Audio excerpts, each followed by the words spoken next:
Going into 2026 NBA draft, as a Warriors fan, I kind of felt like I was going to be let down with all the speculation, but I don't think I really was. And the Warriors had one clear goal: get younger without sacrificing their ability to compete.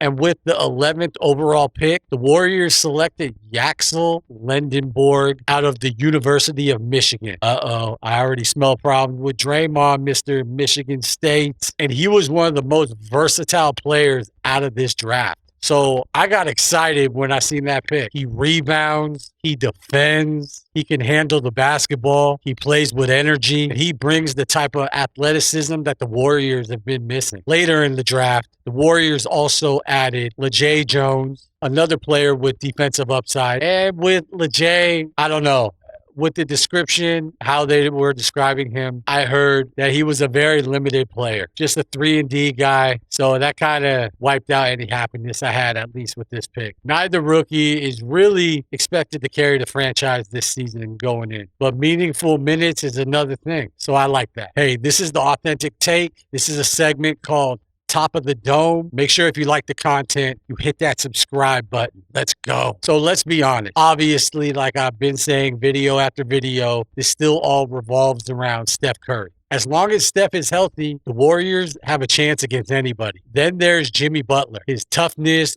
playoff experience, and ability to create offense in other ways that Curry cannot. Golden State definitely needs. But you never know this season when he's going to come back. So his effectiveness towards the team is really in limbo. And of course, for the time being, you still have Draymond Green, who remains the emotional leader and the defensive anchor. And with veteran help in the front court, the Warriors roster looks much deeper than it did a year ago. This team has experience, this team has leadership, and now it has more size and versatility. And let's not forget that the Warriors recently extended Al Horford to a 2-year, $14 million deal. So with his expected retirement, he flipped the script and he will be in Golden State for the next 2 years. And so the biggest strength first is the defense. When you see Jimmy Butler and Draymond Green on the court, they are two of the smartest defenders in basketball. And I know Jimmy Butler is injured, so all of this has to be taken with a grain of salt based on his timetable. Second is ball move. Nobody moves the ball quite like the elite passers on the Golden State Warriors. Third is playoff experience. You simply cannot teach what this core has accomplished. When games slow down in April and May, experience matters. And Golden State has plenty of it. The biggest concerns, everybody cannot just let a Warriors fan not know that this team is old. Obviously, Steph,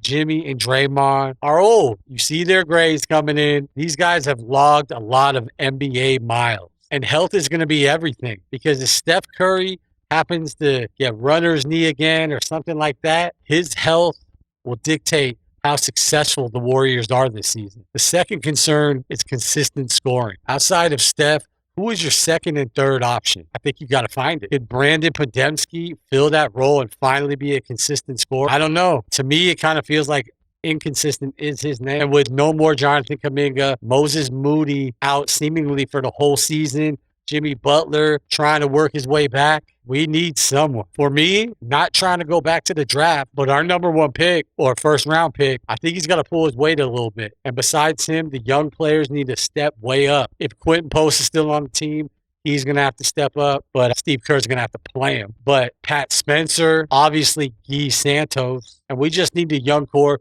to really contribute and take the weight off of Steph Curry's shoulders. They just need meaningful production, because if Lendenborg can defend multiple positions, if Podemski continues to improve, Santos continues to trend up, suddenly the roster becomes much more dangerous. But who becomes that player for the Golden State Warriors? But this season, my prediction is I think we're going to be in the same exact spot as we were last year, not trying to aim too high, but it doesn't really look good for the Golden State Warriors. I think we're definitely trending in the right way, but you can't turn back time. You can't make Steph Curry 28 years old no more, along with Draymond and Jimmy. So we got to see what we can get out of the old guys.